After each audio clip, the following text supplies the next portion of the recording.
Shalom saudara-saudara yang dikasihi oleh Tuhan. Di dalam sekitar peristiwa Natal, maka kita mendapatkan ada banyak hal yang Allah kerjakan yang menunjukkan Allah berkasih karunia. Saudara, kehidupan kita tidak pernah luput daripada kasih karunia Tuhan. Tanpa kasih karunia Tuhan, kita tidak bisa hidup sebagaimana kita hidupi hari ini. Salam jumpa dalam program Tuhan adalah Gembalaku. Saudara, di dalam Injil Lukas pasal 18 ayat yang pertama, maka di situ dikatakan bahwa Yesus mengatakan suatu perumpamaan kepada mereka untuk menegaskan bahwa mereka harus selalu berdoa dengan tidak jemu-jemu. Saudara, bagaimana pandangan saudara mengenai berdoa? Saudara, mengapa Tuhan Yesus memberikan perumpamaan dengan pesan agar kita tidak jemu-jemu berdoa? Atau kita tidak menjadi tawar hati untuk berdoa? Atau kita tidak menjadi bosan untuk berdoa? Saudara, pada umumnya orang Kristen ketika berdoa, meskipun saya tidak katakan semua orang Kristen, mengharapkan bahwa doa itu dijawab dengan cepat. Dan jawabannya adalah iya. Namun ternyata saudara-saudara, tidak demikian. Sehingga saudara-saudara, ada orang-orang Kristen tertentu merasa bahwa doa menjadi beban dalam hidupnya. Karena doa itu diperintahkan oleh Tuhan kepada kita. Sehingga doa menjadi sebuah keharusan yang membebani dia. Dan berdoa bisa jadi menjadi sebuah aktivitas yang hampa. Karena mungkin saja ada orang-orang Kristen yang berdoa dengan setengah hati. Saudara, bagaimana kita menyikapi tentang berdoa ini? Saudara, mari kita membaca Lukas pasal 1 ayat 5 sampai 25. Pada zaman Herodes Raja Yudea, adalah seorang imam yang bernama Sakaria dari rombongan Abia. Istrinya juga berasal dari keturunan Harun, namanya Elisabet. Keduanya adalah benar di hadapan Allah dan hidup menurut segala perintah dan ketetapan Tuhan dengan tidak bercacat. Tetapi mereka tidak mempunyai anak sebab Elisabet mandul dan keduanya telah lanjut umurnya. Pada suatu kali waktu tiba giliran rombongannya, Sakaria melakukan tugas keimaman di hadapan Tuhan. Sebab ketika diundi, sebagaimana lazimnya untuk menentukan imam yang bertugas, dialah yang ditunjuk untuk masuk ke dalam bait suci dan membakar ukupan di situ. Sementara itu seluruh umat berkumpul di luar dan sembayang. Waktu itu adalah waktu pembakaran ukupan. Maka tampaklah kepada Sakaria seorang malaikat Tuhan berdiri di sebelah kanan mezbah pembakaran ukupan. Melihat hal itu ia terkejut dan menjadi takut. Tetapi malaikat itu berkata kepadanya, "Jangan takut hai Sakaria, sebab doamu telah dikabulkan dan Elisabet istrimu akan melahirkan seorang anak laki-laki bagimu dan haruslah engkau menamai dia Yohanes. Engkau akan bersukacita dan bergembira, bahkan banyak orang akan bersukacita atas kelahirannya itu, sebab ia akan besar di hadapan Tuhan, dan ia tidak akan minum anggur atau minuman keras, dan ia akan penuh dengan Roh Kudus mulai dari rahim ibunya. Ia akan membuat banyak orang Israel berbalik kepada Tuhan Allah mereka, dan ia akan berjalan mendahului Tuhan dalam roh dan kuasa Elia, untuk membuat hati bapa-bapa berbalik kepada anak-anaknya, dan hati anak-anak durhaka kepada pikiran orang-orang benar, dan dengan demikian menyiapkan bagi Tuhan suatu umat yang layak baginya." Lalu kata Sakaria kepada malaikat itu, "Bagaimanakah aku tahu bahwa hal ini akan terjadi? Sebab aku sudah tua dan istriku sudah lanjut umurnya." Jawab malaikat itu kepadanya, "Akulah Gabriel yang melayani Allah. Dan aku telah diutus untuk berbicara dengan engkau dan untuk menyampaikan kabar baik ini kepadamu. Sesungguhnya engkau akan menjadi bisu dan tidak dapat berkata-kata sampai kepada hari di mana semuanya ini terjadi, karena engkau tidak percaya akan perkataanku yang akan nyata kebenarannya pada waktunya." Sementara itu orang banyak menanti-nantikan Sakaria. Mereka menjadi heran bahwa ia begitu lama berada dalam bait suci. Ketika ia keluar, ia tidak dapat berkata-kata kepada mereka, dan mengertilah mereka bahwa ia telah melihat suatu penglihatan di dalam bait suci.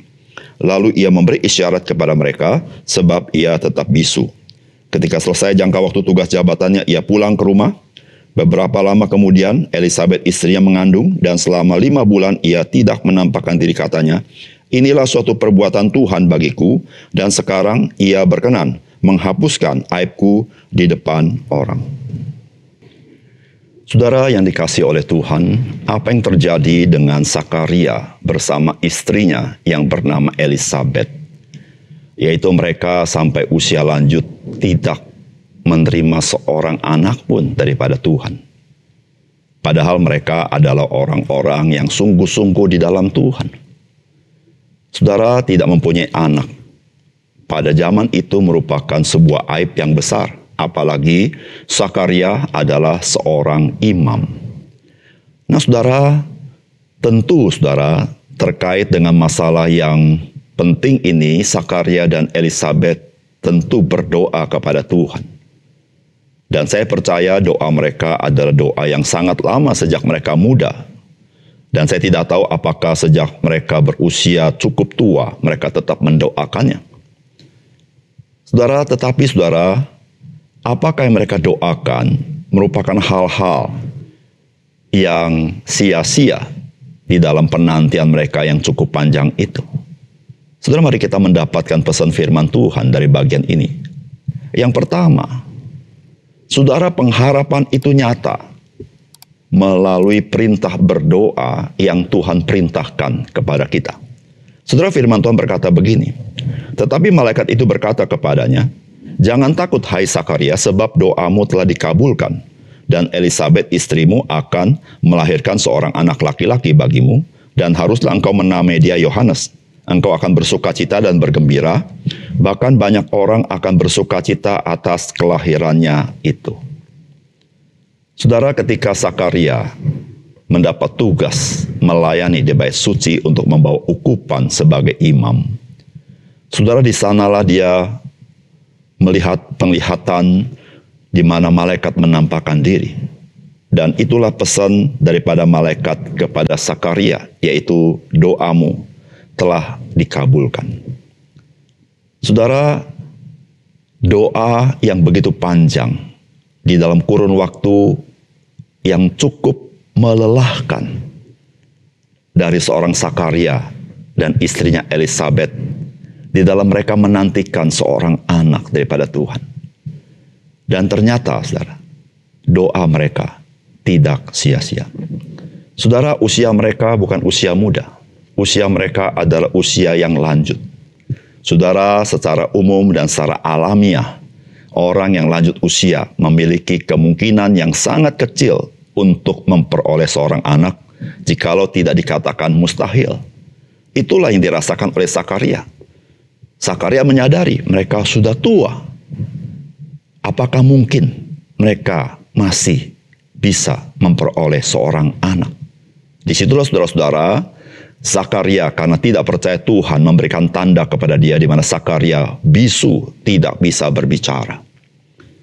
Saudara, dari bagian firman Tuhan yang kita baca ini, ternyata saudara kita belajar satu hal, bahwa doa merupakan sebuah jalan pengharapan yang Tuhan sediakan bagi kita. Saudara, dari jawaban doa yang Tuhan berikan kepada Sakaria, saudara, jawaban doa itu ada suatu jawaban yang supra alamiah, yang tidak pada umumnya karena Sakaria dan Elisabet sudah tua. Apa artinya? Artinya, saudara berdoa itu merupakan pengharapan yang sejati bagi setiap kita. Di tengah-tengah kemustahilan, di tengah-tengah hukum alam yang kita tidak bisa lampaui. Tetapi doa itu satu penerobosan kepada Allah yang supra alamiah, yang melampaui segala sesuatu, yang transenden. Sehingga saudara-saudara, di tengah-tengah kegelapan, di tengah-tengah pintu yang tertutup di dalam dunia ini, saudara, doa adalah pintu yang terbuka. Karena Tuhan, Dia yang memerintahkan kepada kita untuk berdoa. Tuhan yang memerintahkan kepada kita untuk berdoa adalah Tuhan yang mendengar doa kita. Tuhan yang memerintahkan kita untuk berdoa adalah Tuhan yang berkenan memperhatikan doa-doa kita. Saudara, itulah yang Tuhan Yesus katakan, "Mintalah dalam namaku, maka aku akan memberikannya." Saudara yang kasih dalam Tuhan, Ketika Tuhan Yesus berkata, jangan jemu-jemu berdoa. Sesungguhnya Tuhan mau katakan kepada engkau dan saya bahwa Tuhan tidak jemu-jemu mendengar seru doamu. Dan Tuhan tidak jemu-jemu untuk menjawab seru doamu. Seberapapun mustahilnya. Bagi Dia tidak ada yang mustahil. Saudara, oleh karena itu saudara, mari kita melihat doa merupakan pengharapan yang sejati di dalam kehidupan kita yang sangat terbatas ini. Yang kedua, saudara, firman Tuhan hari ini mengingatkan kita bahwa Tuhan memberi dengan maksud dan tujuannya. Saudara, firman Tuhan berkata begini, sebab ia akan besar di hadapan Tuhan dan ia tidak akan minum anggur atau minuman keras dan ia akan penuh dengan Roh Kudus mulai dari rahim ibunya. Ia akan membuat banyak orang Israel berbalik kepada Tuhan Allah mereka dan ia akan berjalan mendahului Tuhan dalam roh dan kuasa Elia untuk membuat hati bapa-bapa berbalik kepada anak-anaknya dan hati orang-orang durhaka kepada pikiran orang-orang benar dan dengan demikian menyiapkan bagi Tuhan suatu umat yang layak baginya. Saudara, Zakaria dan Elisabet tidak mempunyai anak sampai usia tua. Apakah ini sebuah peristiwa yang bersifat insidental? Ataukah Allah memang Allah yang penuh hikmat, yang punya rencana atas hidup Zakaria dan Elisabet? Saudara, sampai dia mempunyai anak baru kita mengerti bahwa sesungguhnya keterlambatan Zakaria dan Elisabet mempunyai anak bukanlah karena Tuhan lalai, bukanlah karena Tuhan tidak mempedulikan Zakaria dan Elisabet, namun Tuhan punya rencana atas kehidupannya. Sehingga Tuhan menjawab sesuai dengan waktu Tuhan, yaitu waktu yang sangat krusial terkait dengan kelahiran Yesus Kristus. Saudara yang kasih dalam Tuhan, anak yang diberikan kepada Zakaria dan Elisabet bukan sekedar jawaban dari permohonan doa Zakaria dan Elisabet, tetapi anak yang diberikan adalah sebuah rencana yang Tuhan ingin berikan di dalam kehidupan Zakaria dan Elisabet melalui anak itu. Saudara yang kasih dalam Tuhan, dari peristiwa ini kita celik mata rohani kita, bahwa ketika kita berdoa, mungkin Tuhan tidak menjawab langsung. Oleh karena itu saudara, kita bukan saja mau melakukan kehendak Tuhan, tapi kita juga mau ikut waktunya Tuhan. Saudara, bagaimanapun kita memahami, waktu atau timing adalah sesuatu yang sangat krusial dalam hidup kita, bukan? Ada banyak hal yang tidak sesuai timingnya menjadi kehilangan maknanya. Saudara, Tuhan, Dia menjawab doa kita sesuai dengan waktunya. Saudara, kalau sesuai dengan waktunya, maka saudara-saudara itu sesuai dengan maksud dan tujuannya.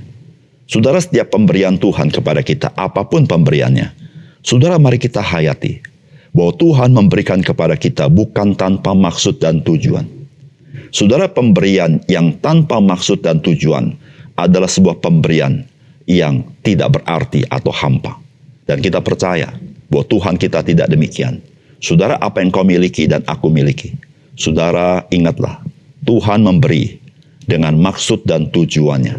Saudara, mari kita menggunakan apa yang Tuhan berikan dalam hidup kita, seturut dengan kehendaknya, seturut dengan maksudnya, seturut dengan tujuannya. Sehingga dengan demikian saudara-saudara, apa yang Tuhan berikan kepada kita menjadi efektif, menjadi memuliakan Tuhan, menjadi berharga, dan bernilai kekal.